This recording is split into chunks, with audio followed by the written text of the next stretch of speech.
I've made trips back over the years to Nashville, and I don't know if you ever knew or noticed, but even as a law student and as a lawyer going back to Nashville, I would frequently sneak into your classes and sit on the back row. Sorry, Randy, I probably owe Lipscomb some money. Because if I had an hour, I wanted to hear what you had to say. Mm-hmm. And one of the classes I snuck in on one time, I think you were teaching a class on the book of Hebrews. Mm-hmm. And it was the start of the semester. And it began with Hebrews 1:1,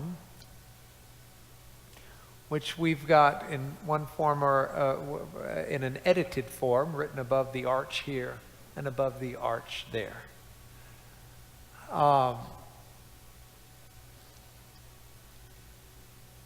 You've got your Greek New Testament. Yes. Would you do me a favor of just opening up to Hebrews 1? All right.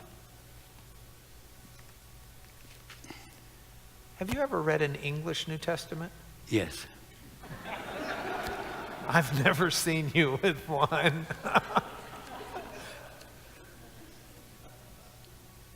Yes, all right. Would you explain the first couple of verses to us, please? All right.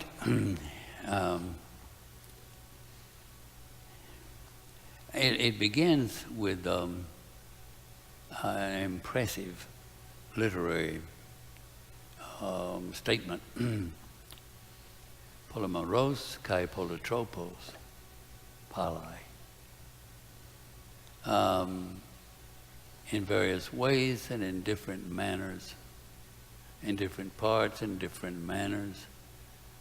Of old, God, having spoken to the fathers in the prophets, at the end of these days has spoken to us in His Son. God, having spoken, spoke. He spoke a preparatory message in the Old Testament, and now He has spoken His final message in His Son. What you have, this statement shows the relationship between Old Testament and New Testament. The Old Testament is preparation. New Testament is realization. Old Testament is promise, fulfillment, foreshadowing, and reality. And that is implied in the words, having spoken, spoke. Having spoken, by way of preparation, has spoken in His Son, in Christ.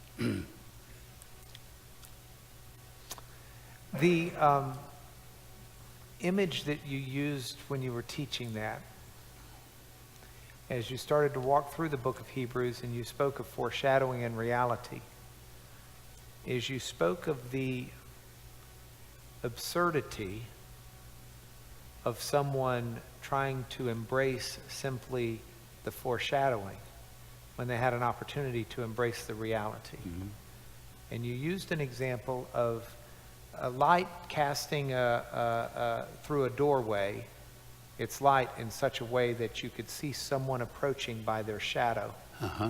And you might make out the arms and the legs and the head, maybe even enough to tell who they are. But once they walked into the room, you had the reality. And you said, now, what do? Do you go embrace the shadow, or do you embrace the reality? Mm-hmm. Mm-hmm. Mm-hmm. How, as Christians, do you see us best embracing the reality of Jesus in our lives? Well, I also used this illustration. I said, suppose I were to say to my wife, I'm going to have to be gone for a while.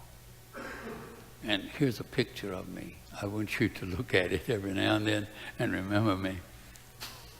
And so when I return, she's looking at that picture. And I say, hello, I'm home. And she continues to look at the picture.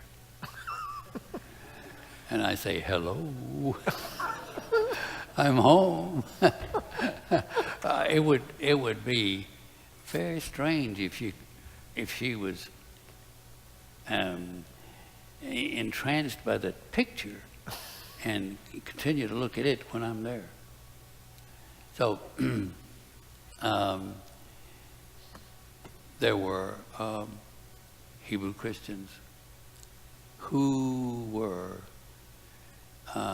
felt rather, I guess you would say, homesick for their place in Israel and for its worship, and what the writer of Hebrews calls shadows. And he wants them to realize the one pictured here has come. Be preoccupied with him. I think we would embrace him by realizing his significance, what he's done, who he is. And as I say, by recognizing the centrality and power and glory of Christ and his work. That's the way we would recognize him and put him in the proper place that he ought to have.